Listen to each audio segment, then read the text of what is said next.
శ్రీ గురుభ్యో నమః. భగవత్ తత్వ జిజ్ఞాసులందరికీ హృదయపూర్వక నమస్కారాలు. భగవత్ తత్వం గురించి ఒక పద్యం ద్వారా తెలుసుకుందాం. పిండ బ్రహ్మాండములలో మీరు పెద్ద మీరు, అండ పిండాండములలో అణువు నీవే, ఎన్న మీ రూపమే మిన్న చిన్న యోట, నేను నిన్నెట్లు కొలుతును ప్రధాన పురుష. దీని అర్థ విశ్లేషణ చేస్తే, పిండ బ్రహ్మాండాలలో పెద్ద నీవు. ఈ పిండాండం అంటే శరీరం, బ్రహ్మాండం అంటే ఈ విశ్వం, విశ్వానికి కావలున్నది కూడా ఆత్మతత్వం కూడా. అంటే ఈ పిండాండము, ఈ బ్రహ్మాండంలో అన్నిటికన్నా పెద్ద మీరే. మరియు ఈ అండాండము, ఈ పిండాండము, అండాండము అంటే భౌతిక ప్రపంచము, పిండాండం అంటే ఈ శరీరము.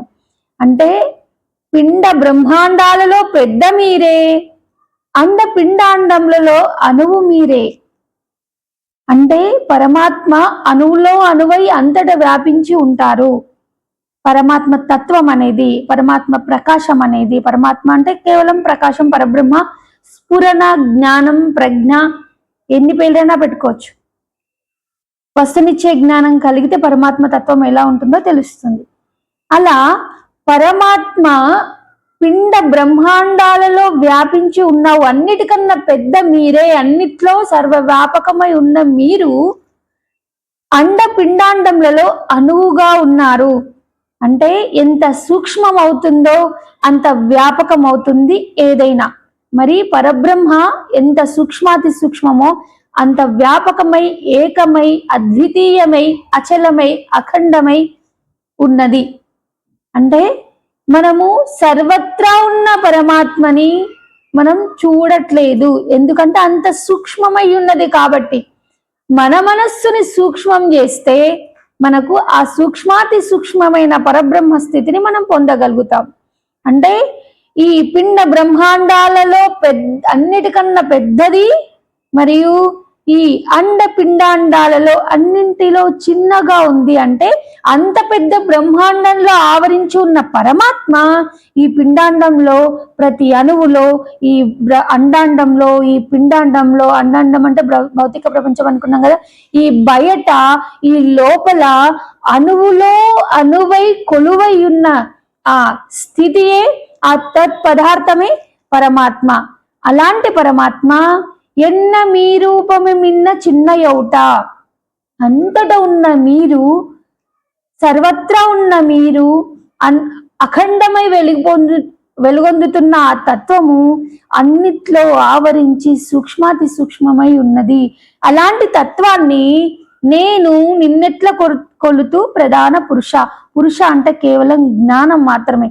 పురుష అంటే పుంలింగం, స్త్రీలింగం కాదు. పురుష అర్థము, పురుష అంటే జ్ఞానము, కేవలం జ్ఞానము. జ్ఞానాన్ని ఎవరు కలిగి ఉంటారో వాళ్ళు పురుషులు. కాబట్టి అఖండమైన జ్ఞానంతో ఉంది కాబట్టి తత్ పదార్థము అది కేవలం పురుష. కాబట్టి నేను నిన్నెట్లా కొలవాలి? అణువులో అణువై అంతటా వ్యాపకమై ఉన్న, సర్వత్ర నిండి నిబిడీకృతమై ఉన్న, ఏకత్వమై, అచలమై, అఖండమై ఉన్నటువంటి ఆ స్థితిని నేను ఎలా ఆరాధించాలి, ఎలా కొలవాలి? ఎందుకంటే పిండాండంలోనే నువ్వే ఉన్నావు, అండాండంలో నువ్వే ఉన్నావు, బ్రహ్మాండంలో మీరే ఉన్నారు. మీరు లేని చోటు ఎక్కడుంది? మీరు లేని చోటు ఉంటే కదా మీకు ఆ ప్రదేశంలో సాకార పూజ చేస్తాం. అంతటా మీరే ఉన్నారు. కాబట్టి లోపల, బయట, అంతర్బహిశ్చ సర్వత్ర అచలోయం సనాతనం అన్నట్టు, ఏకమేవ అద్వితీయం బ్రహ్మ అన్నట్టు సర్వత్రా ఆ పరమాత్మనే నిండి నిబిడీకృతమై ఉంది. కాబట్టి అలాంటి స్థితిని మనస్సును అమనస్కం చేస్తే తప్ప మనం గ్రహించలేము. ఎందుకంటే పరమాత్మ బ్రహ్మాండాలలో నిండి ఏకమై మొత్తం సర్వవ్యాపకమై ఉన్న పరమాత్మ అండాండంలలో అణువై, పిండాండాలలో అనురూపైన ఉన్న పరమాత్మని ఏ విధంగా ఆరాధిస్తాము, ఏ విధంగా తెలుసుకోవాలంటే పరమాత్మ సూక్ష్మాతి సూక్ష్మము, అవ్యక్తం. కాబట్టి మన మనస్సు సూక్ష్మాతి సూక్ష్మం చేస్తేనే, మన మనస్సును బహిర్గతం చేయకుండా సూక్ష్మంగా చేసి అమనస్కం చేస్తే మనకు ఆ పరమాత్మ తత్వం బోధపడుతుంది. పరమాత్మ తత్వం మనకు అర్థమైనప్పుడు, ఆ జ్ఞానం మనకు వికసించినప్పుడు సర్వత్రా ఉన్న పరమాత్మని మన లోపల బయట సర్వత్రా వీక్షిస్తాము. ఇలా వీక్షించాలంటే మన మనస్సుని అమనస్కం చేయాలి. మన మనస్సుని ఎంత సూక్ష్మాతి సూక్ష్మం చేస్తామో అంత మనకు ఆ పరబ్రహ్మ కరుణా కటాక్షం ఉంటుంది. అంటే ఆ పరబ్రహ్మ సాక్షాత్కారం జరుగుతుంది. ఆ పరమాత్మని మనం మనసుని అమనస్కం చేసి గ్రహించే శక్తి మనకు ఎవరిస్తారంటే కేవలం గురు, సాకార గురువు మాత్రమే.